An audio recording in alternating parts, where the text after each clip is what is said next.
Have you ever found yourself in a situation and wondered, how did I get here? I remember with our oldest child, Malachi, who's 4 now, when we went into the hospital to give birth to him when my wife was in labor, we reached a point where during her contractions, his heart wasn't recovering fast enough and he was potentially losing a lot of oxygen, which could cause a lot of brain damage.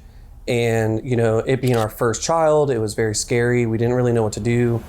We were kind of stuck. We either kept kind of doing what we were doing or, we go right in for a C-section, which we didn't want to do. And, we had prayed the entire pregnancy for a good, healthy birth, for a healthy child, for a healthy mother, that we wouldn't have any problems like this. And so it kind of just threw us for a loop and we didn't know what to do. It was really scary.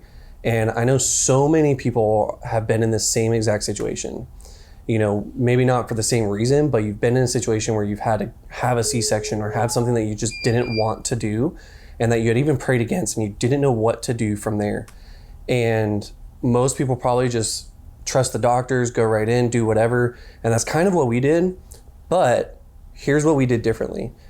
We actually stopped, we called a friend, and we said, we need help right now because we don't know what to do. We were scared, we were terrified, and we were kind of lost. And our friend prayed for us, gave us some peace.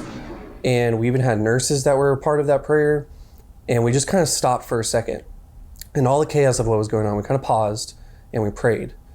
And then we went into surgery. And it was easier for us because we felt the presence of God there. And we just knew that we would make it through. As scary as this was, we knew we were going to make it through.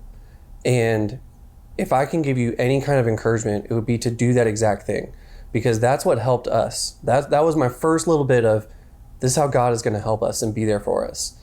And I think in anyone's chaos and anything that's going on, if you can just stop, if you can just pause and pray, that'll give you so much peace. Because no matter what's going on, God is always there and he always wants to be present with you and to help you.